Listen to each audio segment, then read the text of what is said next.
1 મિનિટનો કુકિંગ મંત્ર.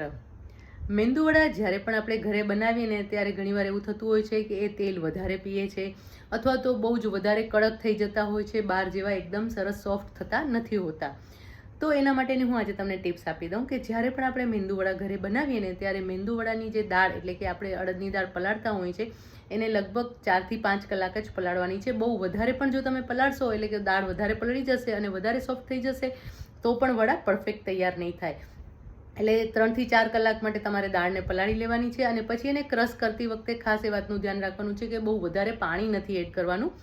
અને હા, એવું પણ નથી કરવાનું કે બહુ જ વધારે તમે થીક બનાવી નાખો. જો વધારે ઘટ્ટ હશે તો દાળ સરસ પીસાશે પણ નહીં અને એના કારણે જ્યારે તમે વડા બનાવશો ને ત્યારે એ વડા સરસ ફૂલશે પણ નહીં. અને જો દાળનું જે ખીરું આપણે જે ખીરું તૈયાર કરીએ, મેંદુવડાનું જે ખીરું તૈયાર કરીએ એમાં જો પાણીનું પ્રમાણ વધારે હશે એટલે કે ભૂલથી પણ જો વધારે પાણી પડી ગયું તો શું થશે કે મેંદુવડા જે છે એ વધારે તેલમાં આપણે જ્યારે નાખશું ત્યારે વધારે તેલ પીશે. તો એનું ખીરું એકદમ પરફેક્ટ હોવું ખૂબ જ જરૂરી છે.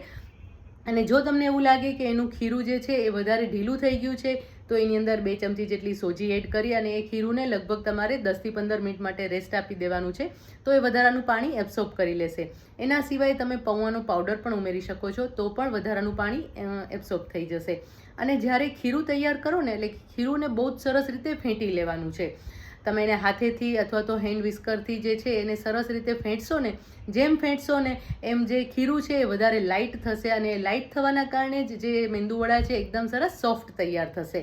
એટલે ખીરું પરફેક્ટ તૈયાર કેવી રીતે થયું છે એ જો તમારે ચેક કરવું હોય તો એક વાટકામાં પાણી લેવાનું છે અને એની અંદર તમારે લગભગ 5 ચમચી જેટલું ખીરું એની અંદર એડ કરવાનું છે. અને એ ખીરું જો ઉપર ફ્લોટ કરે એટલે કે પાણીમાં ઉપર ફ્લોટ કરે તો સમજી જવાનું કે તમારું ખીરું એકદમ પરફેક્ટ તૈયાર થયું છે. પણ ખીરું જો નીચે બેસી જાય તો સમજવાનું કે હજી આને ફેંટવાની જરૂર છે.